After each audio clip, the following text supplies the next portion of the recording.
Assalamualaikum warahmatullahi wabarakatuh. Kami dari kelompok 6 yang beranggotakan Sekar Arum Pitaloka dan Nadiyatul Jannah akan mempresentasikan materi tentang Makkiyah dan Madaniyah. Surat Makkiyah adalah ayat-ayat yang diturunkan di Makkah selama 12 tahun, 5 bulan, 13 hari. Terhitung sejak tanggal 17 Ramadan tahun ke-14 dari kelahiran Nabi 6 Agustus 610 Masehi sampai tanggal 1 Rabiul Awal tahun ke-54 dari kelahiran Nabi.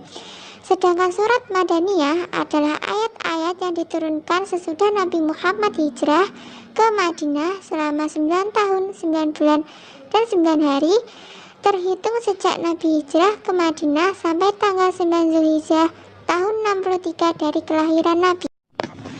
Ada beberapa definisi tentang Makkiyah dan Madaniyah yang berbeda satu sama lain. Perbedaan ini disebabkan oleh berbedanya kriteria yang ditetapkan untuk menetapkan Makkiyah atau Madaniyah sebuah surat atau ayat. Adapun kriteria tersebut diantaranya: yang pertama, berdasarkan tempat turunnya. Makkiyah ialah suatu ayat yang diturunkan di Mekah sekalipun sesudah hijrah. Sedangkan Madaniyah ialah yang diturunkan di Madinah. Yang kedua, berdasarkan waktu turunnya. Makkiyah ialah ayat yang diturunkan sebelum Nabi hijrah ke Madinah sekalipun turunnya di luar Mekah. Sedangkan Madaniyah ialah yang diturunkan sesudah Nabi hijrah sekalipun turunnya di Mekah. Yang ketiga, berdasarkan objek atau sasarannya. Makkiyah ialah ayat yang kitabnya atau panggilannya ditujukan kepada penduduk Mekah, sedangkan Madaniyah ialah yang kitabnya ditujukan kepada penduduk Madinah. Berdasarkan rumusan di atas, para ulama menyatakan bahwa setiap ayat atau surat yang dimulai dengan redaksi "Wahai sekalian manusia" dikategorikan sebagai Makkiyah, karena pada masa itu penduduk Mekah pada umumnya masih kufur. Sedangkan ayat atau surat yang dimulai dengan "Wahai orang-orang yang beriman" dikategorikan Madaniyah, karena penduduk Madinah pada waktu itu telah tumbuh benih-benih iman di dada mereka. Namun, pada kenyataannya tidak semua ayat Al-Quran didahului oleh kata-kata tersebut. Misalnya surat Al-Baqarah ayat 2 termasuk kategori Madaniyah, padahal di dalamnya ada salah satu, yaitu ayat 21 dan 168 yang dimulai dengan lafaz "Wahai sekalian manusia". Berikut adalah ciri-ciri surat Makkiyah. Yang pertama, mengandung ayat sajdah. Yang kedua, terdapat lafaz qola. Yang ketiga, terdapat seruan ayyuhan nas dan tidak terdapat ya ayyuhallazina amanu, terkecuali dalam surat Al-Hajj yang di akhirnya terdapat ya ayyuhallazina amanu irka'u wasjadu, ayat 77 surat 22. Kebanyakan ulama mengatakan bahwa surat itu surat Makkiyah. Surat-surat yang dikecualikan ialah surat Al-Baqarah ayat 21 diawali dengan ya ayyuhan nas dan ayat 168, dan surat An-Nisa ayat 33. Yang keempat, mengandung kisah nabi-nabi dan umat yang telah lalu, terkecuali surat Al-Baqarah. Yang kelima, terdapat kisah Adam dan Idris, terkecuali surat Al-Baqarah. Berikut ciri-ciri khusus surat Madaniyah.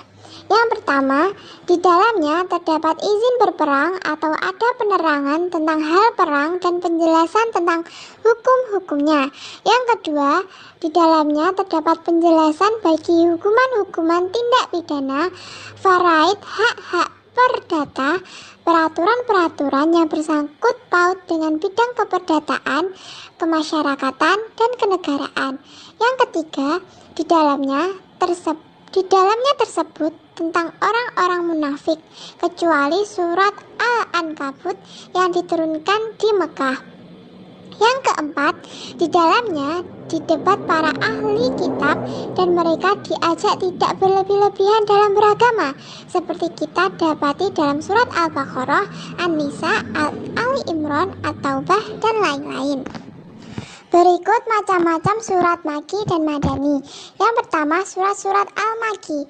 Di antaranya surat Al-Fatihah, Al-An'am, Al-A'raf, Yunus, Hud, Yusuf, Ibrahim, Al-Hijr, An-Nahl, Al-Isra, Al-Kahfi, Maryam, Toha, Al-Anbiya. Dan masih banyak lagi bisa dilihat di slide video ini. Yang kedua, surat-surat Al-Madani diantaranya Al-Baqarah, Ali Imran, An-Nisa, Al-Ma'idah, dan masih banyak lagi bisa juga dilihat di slide video ini. Yang ketiga, surat yang diperselisihkan diantaranya surat Al-Fatihah, Al-Qadar, Ar-Rod, Al-Bayyinah, Ar-Rahman, Al-Zizalah, Asy-Syaff, Al-Ikhlas, At-Tagabun, Al-Falaq, At-Tahfif, An-Nas. Relasi konsep Makiyah Madaniyah dengan keuniversalan Al-Quran.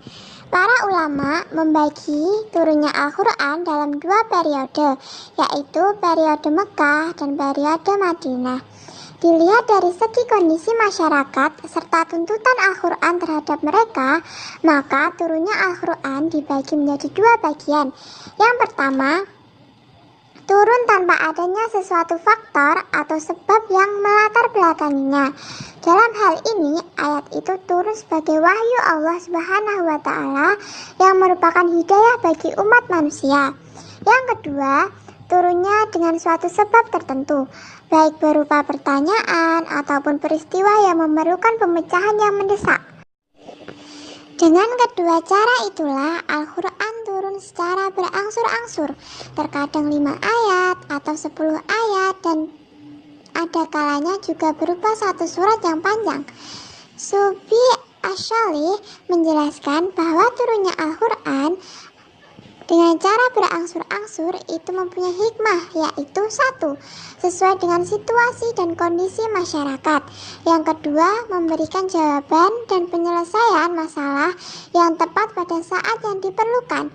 Yang ketiga, penerapan hukum dan pemberian beban kewajiban secara bertahap. Al-Quran adalah kitab suci yang merupakan penutup berbagai kitab sebelumnya, sehingga isinya berlaku secara umum dan abadi baik dari segi waktu, tempat, maupun umat yang menerima risalahnya.